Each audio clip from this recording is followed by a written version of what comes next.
जय श्री खाटू श्याम। आप सभी का हार्दिक स्वागत है आपके अपने YouTube चैनल बर्बरीक लीला पर। अगर आप पहली बार हमारे चैनल पर आए हैं तो मैं आपको बता दूं कि हम यहाँ खाटू श्याम बाबा की महिमा, उनके चमत्कार और भक्ति से जुड़ी ऐसी बातें साझा करते हैं जो आपके दिल को छू जाएंगी और आपके जीवन में आस्था की नई रोशनी लाएंगी। आज हम बात करेंगे कि जब आप खाटू श्याम धाम श्याम बाबा के दर्शन करने जाएं, तो वहां से अपने साथ क्या क्या लाना चाहिए ताकि बाबा का आशीर्वाद आपके घर परिवार तक पहुंचे। तो मेरी आपसे गुजारिश है कि इस वीडियो को पूरा जरूर सुने। अगर आपको ये जानकारी पसंद आए तो लाइक करें, चैनल को सब्सक्राइब करें और अपने दोस्तों रिश्तेदारों के साथ शेयर करें। खाटू श्याम धाम हर भक्त के लिए एक पवित्र तीर्थ स्थल है जहां बाबा श्याम के दर्शन मात्र से मन को सुकून मिलता है और हर मनोकामना पूरी होने की उम्मीद जागती है। जब भी आप खाटू श्याम बाबा के दर्शन करने जाते हैं तो आप बाबा के लिए प्रसाद जैसे पंचमेवा, चूरमा या लड्डू लेकर जाते हैं। आप बाबा को प्रसाद चढ़ाते हैं, अपनी अर्जी लगाते हैं और मन ही मन उनसे अपनी मनोकामना पूरी करने की प्रार्थना करते हैं।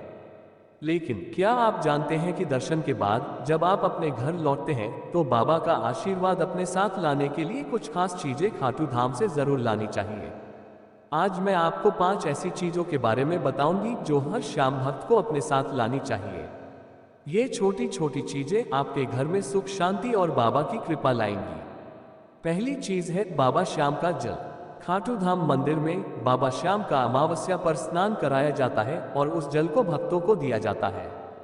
आप मंदिर के पास किसी भी दुकान से एक प्लास्टिक की बोतल या कैन खरीद सकते हैं और उसमें बाबा का श्याम जल भर सकते हैं। ऐसा माना जाता है कि अगर आपके परिवार में कोई बीमार है तो बाबा के इस जल को स्मरण करते हुए पीने से स्वास्थ्य में सुधार आता है। कई बार ऐसे चमत्कार देखे गए हैं जहां डॉक्टरों ने जवाब दे दिया लेकिन श्याम जल पीने से व्यक्ति ठीक हो गया। लेकिन ध्यान रखें, श्याम जल पीने से पहले बाबा से प्रार्थना करें और डॉक्टर का इलाज बंद ना करें। जैसा कि कहा जाता है, जब दवा कम आती है तब दुआ काम आती है। श्याम जल आपके घर में बाबा की कृपा का प्रतीक है। दूसरी चीज है श्याम कुंड का जल। खाटू धाम में श्याम कुंड एक पवित्र स्थल है जहां भक्त स्नान करते हैं।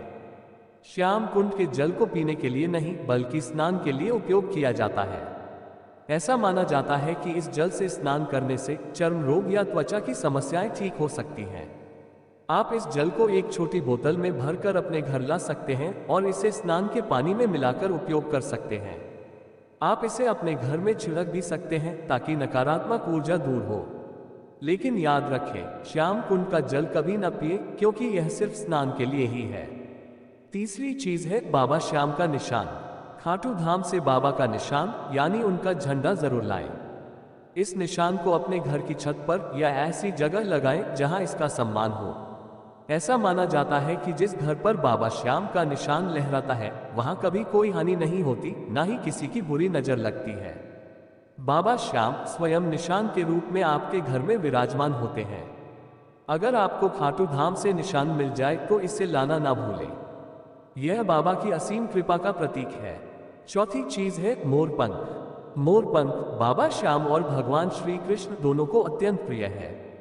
खाटू धाम में जब भक्त निशान चढ़ाते हैं तो उसमें नारियल के साथ मोरपंख भी बांधा जाता है। आप मंदिर के पास निशान जमा करने वाली जगह से मोरपंख ले सकते हैं।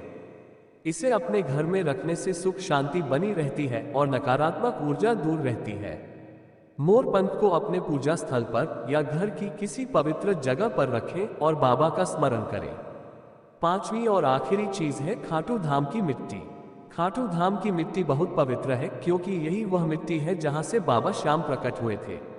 आप थोड़ी सी मिट्टी एक छोटे डिब्बे या पोटली में लेकर अपने घर लाएं।